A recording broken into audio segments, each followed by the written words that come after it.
Ya, assalamualaikum warahmatullahi wabarakatuh. Ya, kita akan melanjutkan kembali struktur kapal 2, dan pada kesempatan kali ini kita akan masuk bagaimana perhitungan dari kekuatan kapal ya. Perhitungan kekuatan kapal. Nah, sebelum kita masuk ke sana, kita harus tahu dulu dasar mengapa kita menghitung kekuatan dari kapal. Baik. Intinya sebenarnya kita ingin mengetahui bahwa kapal itu layak atau tidak berlayar dengan beban yang telah diminta oleh owner untuk dibangun ya. Misalkan nanti sebuah owner dari dari perusahaan pelayaran ya ingin membuat sebuah kapal dengan dari jarak A ke B dengan maksimal kargo yang bisa dibawa, muatan yang bisa dibawa adalah misalkan 1000 ton misalkan gitu. Berarti kita sebagai perancang harus tahu apakah kapal yang kita desain ini mampu membawa ya kargo 1000 ton tersebut. Oleh karena itu sangat penting ya. Kita harus hitung terlebih dahulu.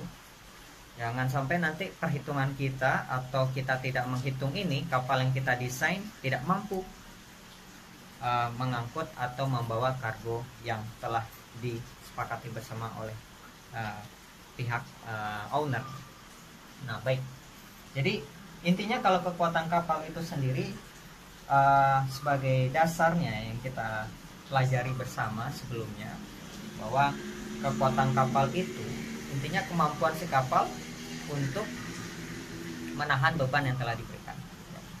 Nah, jadi kalau kita lihat di sini secara matematisnya, saat tegangan maksimum yang dihasilkan oleh kapal itu lebih kecil dari tegangan yang diizinkan oleh pihak regulasi ya.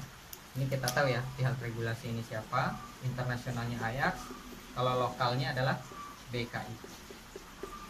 Nah, teman-teman bisa cek ini di rules-nya ya, di aturan yang telah disiapkan oleh Ajax dan BKI. Nah, jika tegangan maksimum kapal lebih kecil dari tegangan yang diizinkan, berarti kapal itu layak untuk dibawa ya, layak untuk berlayar ya. Nah, namun jika dia berlawanan ya, jika dia lebih besar, berarti kapal itu nanti hanya tinggal menunggu waktu saja. Kapal itu akan fatigue ya, akan lelah, atau dia akan gagal ya, failure ya. Maaf, failure ya. Failure akan gagal dalam membawa itu dan bisa terjadi kecelakaan seperti crack ya, terus patah kapalnya dan bocor dan bisa tenggelam. Nah, oleh karena itu kita harus wajib tahu ya, berapa sih tegangan maksimum pada beban maksimum ya, dengan kondisi yang ekstrim kapal itu menghasilkan tegangan berapa. Nah, oke. Nah, teman-teman mungkin ini sudah tahu ya. Nah, kemudian kita masuk ke dasar ya. Kita tahu ya bahwa di kapal itu nanti akan ada normal stress, terus ada bending stress, dan terakhir adalah shear stress. Nah,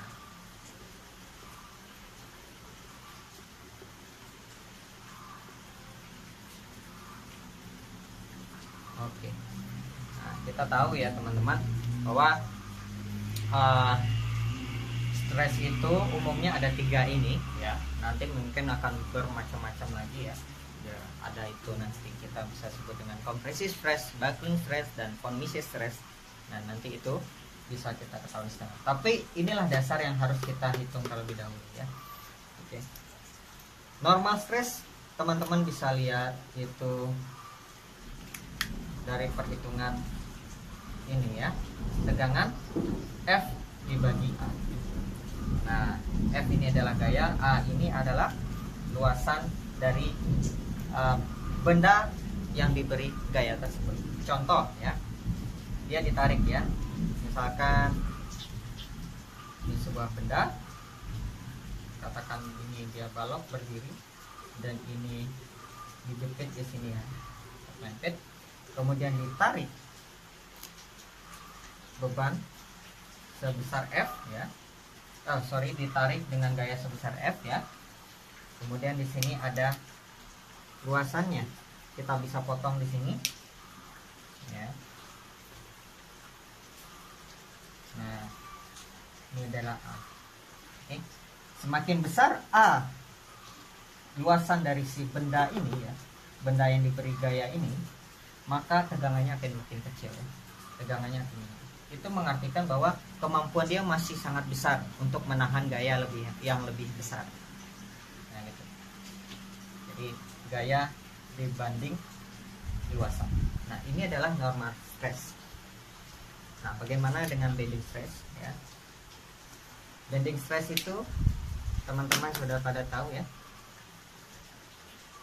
Nah, itu adalah M moment dibagi inersia moment, kemudian dikali vertical distance atau jarak vertikal dari netral axis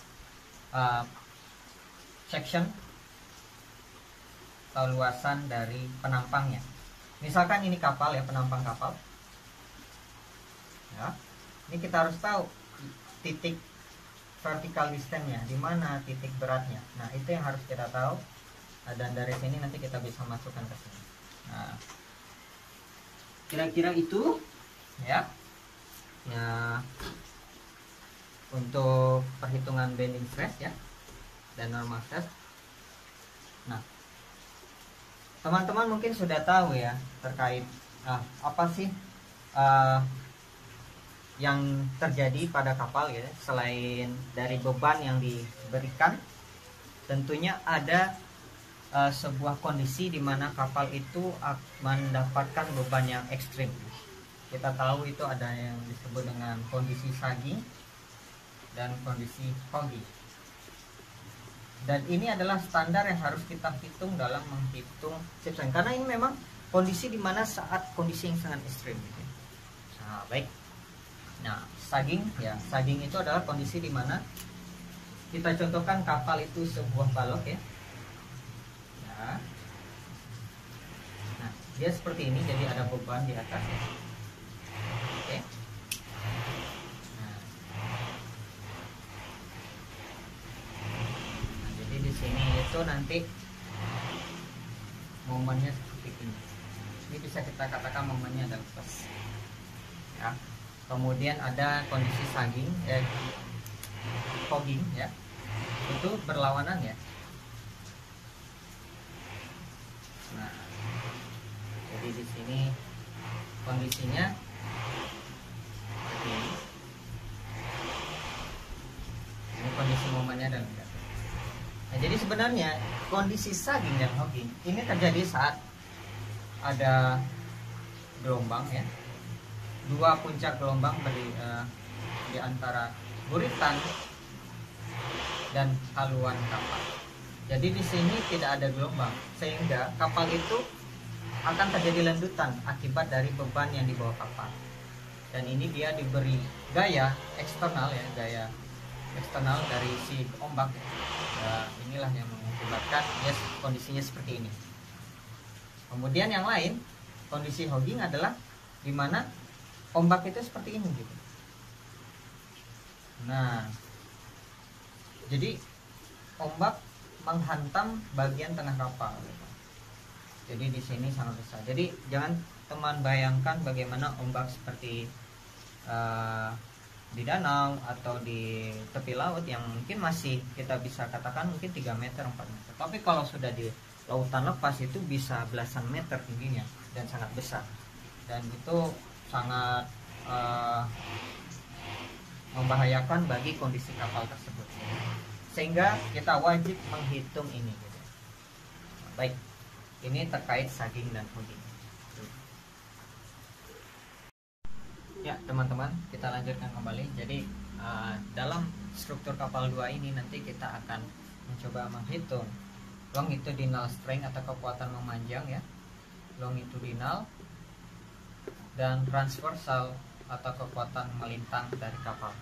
Nah, teman-teman, dalam menghitung ini tentunya kita nanti akan sangat berhubungan erat dengan statika struktur atau mekanika struktur kalau kita pernah pelajari itu. Jadi makanya di video sebelumnya saya coba memberikan salah satu contoh statika struktur ya. perhitungan sederhana dari statika struktur itu untuk menjadi panduan teman-teman bagaimana basic dari perhitungan longitudinal strength ini ya. Tapi tentunya di situ nanti kita akan mengetahui internal force terlebih dahulu. Karena di longitudinal strength itu kita harus tahu dulu internal force-nya, bending-nya, terus load, shear force, dan contoh bending moment kalau di kapal itu ada yang di still water dan in wave. Nah, pada kesempatan kali ini kita akan coba ya menghitung ya internal force dari kapal ya. Jadi apa sih internal force itu? Itu adalah gaya dalam ya, saya ulang lagi, itu adalah gaya dalam, dan gaya dalam itu sendiri terjadi akibat adanya gaya dari luar. Misalkan kita contoh ya, ini sebuah kapal balok ya, ini ada tumpuannya seperti ini dan kita beri beban di sini. Nah, ini beban dari luar ini kita sebut dengan external force ya, ini external force, dan gaya dari dalam yang ditimbulkan oleh external force ini nanti adalah internal force, yaitu seperti ini, nanti ada gaya aksi dan reaksi. Nah, ini disebut dengan internal force. Nah, ini sangat penting kita harus hitung ya, karena ini yang berkaitan dengan bagaimana menghitung kekuatan kapal. Dari situ kita bisa tahu tegangan kapal yang didapatkan dari beban yang diberikan. Baik. Nah, kita masuk saja ya ke contoh perhitungan ya, sederhana saja dulu sebelum kita masuk ke perhitungan kapalnya. Ini kita bisa contohkan ini seperti kita bayangkan ini adalah sebuah kapal ya.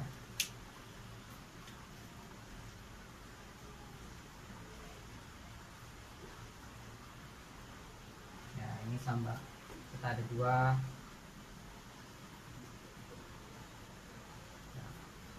Ada dua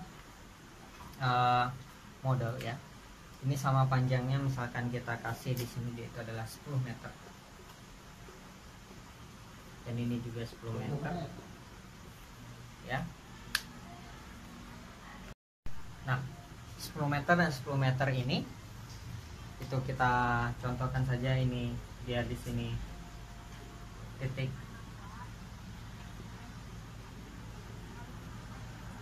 tumpuannya ya. Yang satu kita beri beban titik atau point load, yang satu kita beri beban distribusi.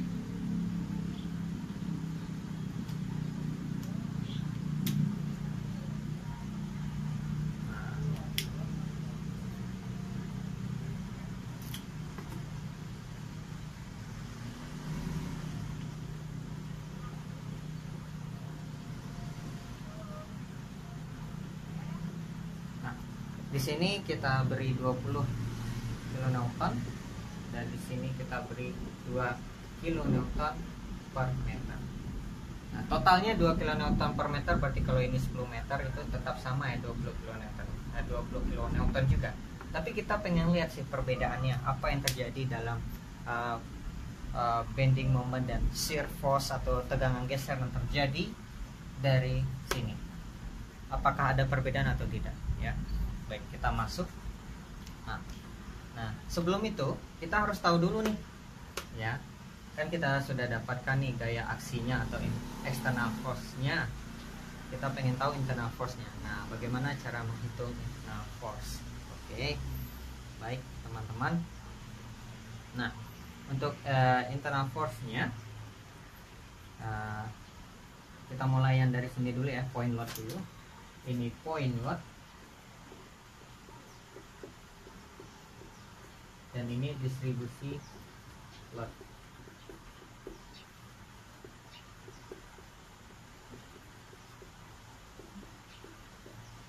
Ya. Nah, di sini R1, R2, R1, R2. Nah, teman-teman sudah tahu ya, kalau dari pembahasan video sebelumnya, ini sangat mudah. Bagaimana kita menghitung, berarti ini 5 meter dan sini 5 meter. Jadi R1 nya ini kita bisa tahu ya, ini EFG,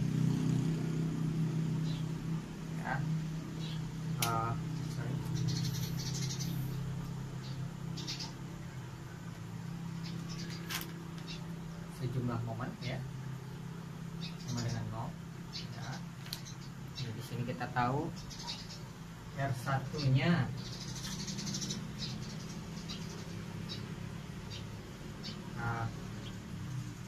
kalau kita titik panduannya dari sini ya, berarti R1 kali 0 ya, kemudian dikurangi 20 kali 5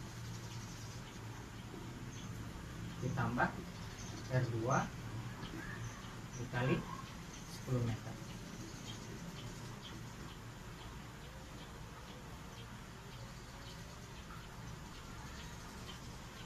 Nah, ini 100, ini R2 10. Jadi R2 nya nanti akan dapat sebesar 100 bagi 10 adalah 10 kilonewton. Teman-teman, ini kita sudah dapatkan R2 nya sebesar 10 kilonewton. Berarti ini sangat mudah untuk kita menentukan R1. Nah, R1 nya yaitu tinggal kita kurang saja ya. Ini saya hapus saja.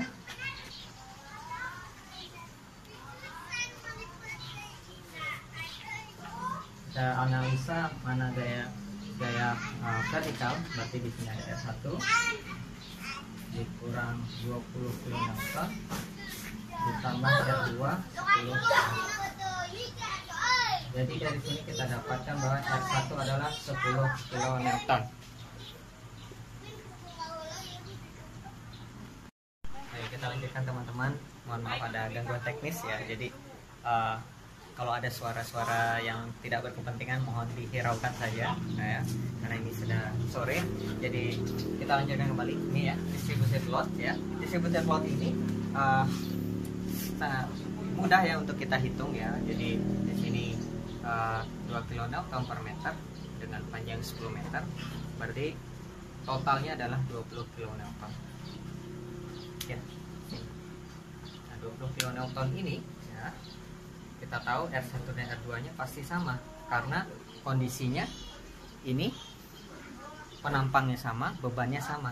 Jadi R1 sama dengan R2. Jadi kita bisa dapatkan bahwa 20 kilonewton sama dengan 2R12 di R12 sama dengan 10.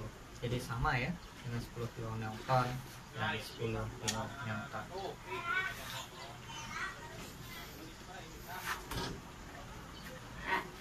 Baik, nanti kita akan lanjutkan kembali terkait bagaimana menghitung shear force diagram dan bending moment diagram di pertemuan selanjutnya. Assalamualaikum warahmatullahi wabarakatuh.